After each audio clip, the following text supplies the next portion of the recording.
చెప్పినట్టే పంచకర్మ అంటే అందరూ ఆయిల్ మసాజ్ అదే అనుకుంటారు. అసలు నిజానికి పంచకర్మ అనేది ఎట్లా చేస్తారు? దాని ప్రొసీజర్ ఎలా ఉంటుంది? మంచి క్వశ్చన్ అడిగారమ్మా. పంచకర్మలో అంటే పబ్లిక్లో ఒక అపోహ ఉంది. ఎక్కడైనా కేరళలో ఏమైనా అక్కడ ఉండే బొమ్మలు ఆధార చూస్తే ఓన్లీ పైన ఉండే ఆయిల్స్ పోయేటమే పంచకర్మ అనుకుంటారు. అది కాదండి. ఆయిల్స్ అనేది ఒక భాగమే, దానిలో పూర్వకర్మ, అది బహిర్పరమార్జన, ఎక్స్టర్నల్ అప్లికేషన్స్ తోటి వచ్చేది. అది పంచకర్మలో మనం ముందు భాగం చెప్పుకున్నట్టుగా పూర్వకర్మలో ఒక పార్ట్. అది దానిలో 2 రకాలుగా ఉంటుంది ఈ స్నేహం. బాహ్యంగా, ఆభ్యంతరంగా. బాహ్య స్నేహము, ఆభ్యంతరం అంటే ఎక్స్టర్నల్ అప్లికేషన్స్. కొన్ని వ్యాధులకి కొన్ని కర్మలు ఏంటంటే కొన్ని ఎక్స్టర్నల్ అప్లికేషన్నే ప్రధాన కర్మగా తీసుకొని కొన్ని వ్యాధులను ట్రీట్మెంట్ చేయగలుగుతాం. అది పూర్వకర్మలే, అది ప్రధాన కర్మలు కాదు. ప్రధాన కర్మలు అంటే నేను చెప్పిన 5 విధాలైన ప్రధాన కర్మలు. దానిలో మీకు ఈ అప్లికేషన్స్ ఎవ్రీ రావు. ఇది ముందు వచ్చేది ఈ ప్రధాన కర్మలను మనం తయారు చేసుకోవడానికి, ప్రధాన కర్మ చేయడానికి ముందు చేసే ప్రీ ఆపరేటివ్ ప్రొసీజర్నే పూర్వకర్మలు అంటారు. దానిలో స్నేహ స్వేదాలు. సో స్నేహం అని అంటే బాడీలో ఆయిల్నెస్ పెంచటం.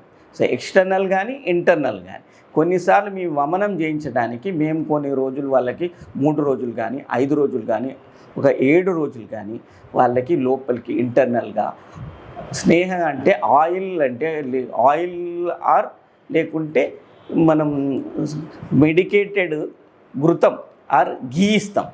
వాళ్ళకి లోపల ఉండే మలినాలు అంటే స్పెషల్గా మీకు ఉన్న యాక్సిడెంట్స్ అంటాం. అవి మన కణాలలో యాక్సిడెంట్స్ అన్నీ మిగులుతాయి, అవి మలినాలు మిగులుతాయి. అవి మలినాలను బయటకు తీయాలి, డీటాక్సిఫికేషన్ చెయ్యాలి అంటే ఫస్ట్ మనం ఈ లిపిడ్ సాల్యుబుల్ అంటే ఎక్సెసివ్ క్వాంటిటీలో, హయ్యర్ క్వాంటిటీలో ఘృతాన్ని ఇస్తాం, ఆయిల్ని ఇస్తాం. ఒకరోజు ఫస్ట్ డే 30 ml, తర్వాత 40 ml. అదే పర్సన్ టు పర్సన్. ఒకరోజుకు 3 రోజులు వేసే సరిపోవచ్చు, ఒకరికి 5 రోజులకు 7 రోజుల కంటే ఎక్కువ తాగించడానికి వీల్లేదు. అంతే 7 రోజుల వరకు ఇస్తాం. ఇది ఇవ్వటం వల్ల అయితే శరీరంలో ఉన్న కణాలలో అయితే లిపిడ్ సాల్యుబుల్, కొన్ని వాటర్ సాల్యుబుల్ ఉంటాయి, లిపిడ్ సాల్యుబుల్ ఉంటాయి. వాటర్ సాల్యుబుల్ ఉన్న మలినాలు ఏమంటే నీటి ద్వారా కరిగిపోయి అవి మూత్ర ద్వారా వెళ్ళిపోతాయి. లిపిడ్ సాల్యుబుల్ ఏవైనా అలానే ఉండిపోతాయి, ఆక్సిడెంట్ అంటాం. ఇప్పుడు రోజుల్లో మేము చాలా యాంటీ ఆక్సిడెంట్స్ అని ప్రాపర్టీస్ ఉన్న మెడికేషన్స్ ఇస్తూ ఉంటాం. సో ఈ యాంటీ ఆక్సిడెంట్ ప్రాపర్టీస్లు కాకుండా మా ద్వారా ఏమవుతుందంటే ఈ స్నేహకర్మ ద్వారా ఆ ఆక్సిడెంట్స్ని కణాల్లో ఉన్న వాటిని బయటికి తీసుకురావడానికి హై క్వాంటిటీ ఆఫ్ లిపిడ్స్ అంటే ఈ గీస్ ఇవ్వటం వల్ల ఆ లిపిడ్ సాల్యుబుల్ కొవ్వులో కరిగిపోతాయి అన్నమాట. కరిగిపోయిన ద్వారా దీన్ని ఇచ్చిన తర్వాత ఒక 7 రోజుల తర్వాత ఏం చేస్తాం, మళ్ళీ వాళ్ళకి మసాజ్ చేస్తాం, స్వేదాలు చేస్తాం. అభ్యంగము అంటే మసాజ్, తర్వాత స్వేదం అంటే సుడేషన్ థెరపీలు.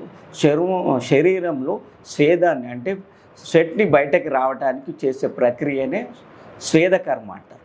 దీని రావటం వల్ల శరీరంలో ఉన్న కణాలలో నుంచి ఈ మలినాలు మెల్లగా బయటకు వచ్చి అవి కోష్టం అంటే మన జిఐటి ట్రాక్లోకి లోపలికి వస్తాయి. జిఐటి ట్రాక్లోకి వచ్చిన తర్వాత వాటి నియరెస్ట్ రూట్ దగ్గరన ఇప్పుడు ఆమాశయం అంటే స్టమక్ దగ్గరకు వచ్చినవి ఉన్నవి కఫ వ్యాధులన్నీ వమనం ద్వారా బయటకు తీసేస్తాం. అదే స్టమక్లు కింది భాగంలో వాటిలలో వచ్చిన వాటిని ఏం చేస్తామంటే విరేచనం ద్వారా క్లీన్ చేసేస్తాం. అదే వస్తి ద్వారా ఉంటే పక్వాశయం ఇంటెస్టైన్స్లో ఉన్న వాటి వస్తి ద్వారా చేయబడుతుంది అన్నమాట. ఇది ముఖ్యంగా. సో ఒక్కటే పైన ఉన్న పూతలు ఆయిల్ పోర్ చేయటమే దీనిలో కాదు, ఇది ఒక భాగం మాత్రమే. అది పూర్వకర్మలు, ప్రధాన కర్మ పంచకర్మ కిందికి రాదు.